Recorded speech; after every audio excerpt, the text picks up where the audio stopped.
अस्सलाम वालेकुम नाज़रीन। मौजू क़ब्र के बयान का आज का एपिसोड हम शुरू करने जा रहे हैं। तो मैं शुरू करता हूँ। आऊज़ु बिल्लाहि मिनश शैतानिर रजीम, बिस्मिल्लाहिर रहीम। सवाल व जवाब के बाद मोमिन आदमी की रूह को इल्लीयीन में ठहराया जाता है, जबकि काफिरों व कपटियों और मुशरिकीन की रूहों को सज्जीन में बंद कर दिया जाता है। याद रहे, इल्लीयीन किताब का नाम भी है जिसमें ईमान वालों के नाम दर्ज किए जाते हैं, और जगह का नाम भी है जहां ईमान वालों की रूहें क़यामत तक आराम करती हैं। इसी तरह सिज्जीन किताब का नाम भी है जिसमें कुफ़ार और मुशरिकीन के नाम लिखे जाते हैं, और सिज्जीन जगह का नाम भी है जहां कुफ़ार और मुशरिकीन की रूहें क़यामत तक कैद की जाती हैं। यह है कब्र की वे कठिन घाटी जिसके बारे में अल्लाह के रसूल सल्लल्लाहु अलैहि वसल्लम ने फरमाया, मैंने कब्र से ज़्यादा सख्त और घबराहट वाली जगह और कोई नहीं देखी। तिरमिज़ी। इसी कब्र के फितने से आप सल्लल्लाहु अलैहि वसल्लम ने सहाबाए किराम रज़ियल्लाहु तआला अन्हा को अल्लाह की पनाह तलब करने की तलकीन फरमाई। हदीस अहमद। हज़रत अब्दुल्ला बिन अब्बास रज़ियल्लाहु तआला अन्हा फरमाते हैं कि रसूल अकरम सल्लल्लाहु अलैहि वसल्लम ने हमें फितना कब्र से पनाह मांगने की दुआ इस तरह सिखाई जिस तरह कुरान पाक की आयात सिखाते।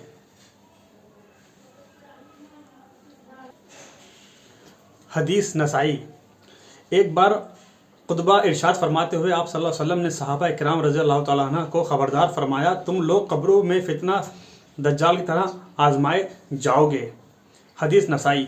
अमीरुल मोमिनीन हज़रत उस्मान रज़ियल्लाहु तआला अन्हु कब्र की याद आने पर इतना रोते कि दाढ़ी आंसुओं से तर हो जाती। फरमाते, कब्र आखिरत की मंजिलों में से सबसे पहली मंजिल है। जिसने इससे निजात पाली उसके लिए अगली मंजिल भी आसान होगी, और जिसे इस मंजिल में निजात ना मिली उसके लिए अगली मंजिलें उससे कहीं ज़्यादा सख्त होंगी।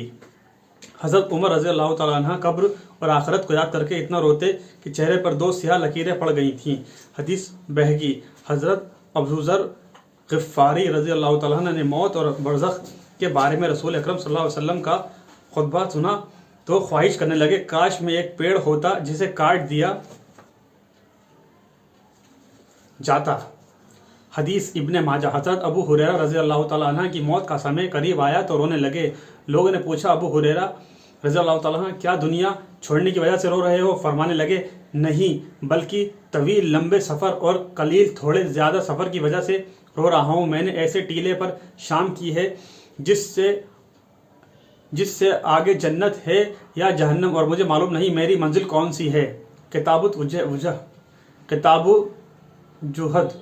हज़रत अबू बकर सिद्दीक़ रज़ियल्लाहु तआला अन्हु पर मौत और कब्र का खौफ किस कदर तारी रहता था, इसका अंदाज़ा उनकी दुआ के इस एक शेर से लगाया जा सकता है। या अल्लाह, मेरा हाल क्या होगा? मेरे पास एक भी सत्कर्म नहीं, जबकि बुरे कर्म बहुत ज़्यादा हैं और आज्ञा पालन की पूंजी बहुत ही कलील कम है। कब्र की भयावह घाटी से हमारे पूर्वज जितना भयभीत रहते थे, आज हम उतने ही उससे बेखौफ और गाफिल बेपरवाह हो चुके हैं। दुनिया की रंगीनियों और दिल फरेबियों में हम इतने खो चुके हैं कि भूले से भी कभी कब्र का ख्याल ही नहीं आता। हमारी इस गफलत पर कुरान मजीद का ये तबसरा टिप्पणी कितना सच साबित हो रहा है। लोगों के हिसाब का समय करीब आ गया, लेकिन उनका हाल ये है कि गफलत में मुंह मोड़े हुए हैं। सूरह अंबिया आयत नंबर 1। अल्लाह ताला अपनी कृपा व दया से हमारे हाल पर रहम फरमाए और मौत से पहले हमें कब्र की कठिन घाटी के लिए कुछ तैयारी करने की तौफीक अता फरमाए, आमीन। कब्र में 3 सवाल। कब्र में मुनकर नकीर 3 सवाल करते हैं, तेरा रब कौन है, तेरा नबी कौन है, तेरा दीन कौन सा है। देखने में इन 3 सवालों का जवाब बड़ा मुख्तसर और आसान है, अर्थात मेरा रब अल्लाह है, मेरे नबी हज़रत मोहम्मद सल्लल्लाहु अलैहि वसल्लम है और मेरा दीन इस्लाम है। लेकिन हकीकत यह है कि ये 3 सवाल इतने जामे व्यापक हैं कि इंसान की सारी ज़िंदगी के कर्मों का सारांश इन्हीं 3 सवालों के जवाब में सिमट आता है। कब्र में इन सवालों का जवाब केवल वही व्यक्ति दे सकेगा जिसकी सारी ज़िंदगी इन सवालों के जवाब के मुताबिक अमल करते गुजरी होगी। इल्म व फजल की बड़ाई या अकल व समझदारी की अधिकता इंसान के किसी काम नहीं आएगी। 1930-40 के समय की बात है कि मोहतरम वालिद हाफिज़ मोहम्मद इदरीस कीलानी रहमतुल्लाह अलैह जामिया मोहम्मदिया गुजरावाला में पढ़ रहे थे। वे घटना सुनाया करते थे कि गांव कलियावाला से शहर गुजरावाला आते हुए हमारा गुजर गोदला वाला अड्डे से होता जहाँ एक आदमी घोड़े के लिए घास बेच रहा था। जब कभी हमारा गुजर उधर से होता तो वे आदमी निरंतर यही आवाज़ लगा रहा होता, 2 पैसे गट्ठा, 2 पैसे गट्ठा। उस आदमी की सारी ज़िंदगी इसी तरह घास बेचते गुजर गई, ना नमाज, ना रोज़ा, ना कुरान, ना अल्लाह का रसूल। जबकि उसकी मौत का समय आ गया तो उसके अजीज़ व अकारिब रिश्तेदारों ने उसके पास बैठकर ला इलाहा इल्लल्लाह पढ़ना शुरू किया ताकि उसकी ज़बान पर भी ये कलिमा आ जाए। लेकिन अफसोस, मौत के समय भी उसकी ज़बान से वही कलिमात निकलते रहे जो सारी ज़िंदगी वह कहता रहा, 2 पैसे गट्ठा, 2 पैसे गट्ठा, और इन्हीं शब्दों के साथ उसकी जान निकल गई। हकीकत यह है कि मौत का समय इंसान की सारी ज़िंदगी का हासिल लम्हा होता है। मरते समय ला इलाहा इल्लल्लाह केवल उसी खुशनसीब की ज़बान से निकलता है जिसने उम्र भर खुलूस दिल से ला इलाहा इल्लल्लाह के तकाज़ों को पूरा किया हो। यही मामला कब्र में सवालों के जवाब का है। कब्र में भी उपरोक्त सवालों के सही जवाब वही दे पाएगा जिसने अपनी सारी ज़िंदगी इन सवालों के जवाब के अनुसार गुजारी होगी। मन रब्बुका के जवाब में अशहदु अल्ला इलाहा इल्लल्लाहु उस व्यक्ति की ज़बान से निकलेगा जिसने सारी ज़िंदगी वास्तव में अल्लाह को ही अपना इलाह और माबूद समझा, केवल एक अल्लाह से ही अपनी लौ लगाए रखी, एक अल्लाह को ही अपना दाता और हाजत रवा ज़रूरतें पूरी करने वाला समझा, एक अल्लाह को ही अपना गौस फरियाद सुनने वाला और मुश्किल कुशा मुश्किल दूर करने वाला समझा, एक अल्लाह को ही अपनी किस्मत, अपनी ज़िंदगी और अपनी मौत का मालिक समझा। उसी के नाम की नज़र व नियाज दी, उसी के नाम चढ़ावे और मन्नतें मानी, उसी के नाम की नमाज पढ़ी और रोज़ा रखा, उसी के नाम का सदका खैरात किया, केवल उसी का भय दिल में रखा। लेकिन जिसने अल्लाह ताला के साथ दूसरों को भी अपनी किस्मत, ज़िंदगी और मौत के मामलों में शरीक समझा, अल्लाह के साथ दूसरों को भी अपना दाता और हाजत पूरी करने वाला माना, दूसरों को भी अपना गौस और मुश्किल कुशा जाना, अल्लाह के साथ दूसरों के नाम की नज़रें नियाज़ें भी दी, दूसरों के नाम की नज़रें नियाज़ें भी दी, दूसरों के नाम के चढ़ावे और मन्नतें भी मानी, अल्लाह के साथ दूसरों के नाम की नमाज़ें पढ़ी, दूसरे के नाम पर सदका और खैरात भी दिए, उसकी ज़बान से ला इलाहा इल्लल्लाह कैसे निकलेगा? ऐसा ही मामला दूसरे सवाल का होगा, तेरा नबी कौन है का जवाब वैसे तो बहुत मुख्तसर और आसान है, अर्थात अशहदु अल्ला इलाहा इल्लल्लाह मुहम्मदन अब्दुहु व रसूलुहु। लेकिन इस संक्षिप्त और आसान जवाब का संबंध भी इंसान की सारी अमली ज़िंदगी के साथ है।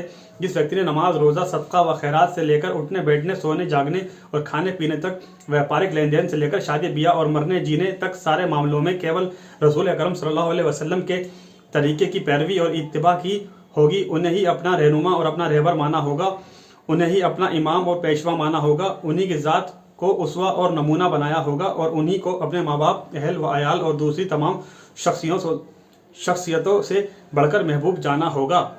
उसी की ज़बान से इस सवाल का सही जवाब निकलेगा। और जिसने कदम कदम पर आप सल्लल्लाहु अलैहि वसल्लम की हदीसों के मुकाबले में अपने अकायद व लीडरों के कथनों को वरीता दी, आप सल्लल्लाहु अलैहि वसल्लम की शिक्षाओं के मुकाबले में अपने पीर व मुर्शिद की शिक्षाओं को वरीता दी, आप सल्लल्लाहु अलैहि वसल्लम की सुन्नत के मुकाबले में अपने उलेमा की शुरू की हुई बिदात को तरजीह दी, आप सल्लल्लाहु अलैहि वसल्लम की तालीमात के मुकाबले में अपने बुजुर्गों की तालीमात को तरजीह दी, आप सल्लल्लाहु अलैहि वसल्लम के फरमूदात के मुकाबले में हज़रत जी के ख्वाबों और मुकाशिफों को तरजीह दी, रसूल अकरम सल्लल्लाहु अलैहि वसल्लम के मुकाबले में दूसरी मजहबी या सियासी शख्सियतों से मोहब्बत और अक़ीदत रखी। उसकी ज़बान से इस सवाल का सही जवाब कैसे निकलेगा? तीसरा सवाल दीन के बारे में है, अर्थात तेरा दीन कौन सा है? याद रहे, अरबी ज़बान में दीन का शब्द बड़ा वसी व्यापक महफूज रखता है, मफहूम रखता है। इंसान जिस तरीके पर ज़िंदगी गुजारता है वही उसका दीन कहलाता है। अतः जिसने अपनी सारी ज़िंदगी इस्लामी रहन सहन के तौर तरीके के अनुसार बसर की होगी, इस्लामी शिष्टाचार को ज़िंदगी में अपनाया होगा, इस्लामी तहजीब व तमद्दुन को पनाहगाह बनाया होगा, इस्लामी कानून और आदेशों की पाबंदी की होगी, इस्लामी सिद्धांतों का एहतराम किया होगा, उसी की ज़बान से सही जवाब निकलेगा। लेकिन जिसने यहूदियों, ईसाइयों और हिंदुओं की जीवन व्यवस्थाओं को अपनाया होगा, उनके लिबास, उनकी आदत व अवतार अपनाए होंगे, उनके रंग ढंग और चाल ढाल इख्तियार की होगी, उनकी तहजीब व तमद्दुन, संस्कृति व सभ्यता को पसंद किया होगा, उनके सिद्धांतों से मोहब्बत की होगी, उनके त्यौहार मनाए होंगे, उनकी सियासी, मजहबी, मिली, समाजी और अदबी शख्सियात को पसंद किया होगा, उनके नियम व सिद्धांतों का अनुसरण किया होगा, उसकी ज़ुबान से मेरा दीन इस्लाम है क्यों कर निकलेगा।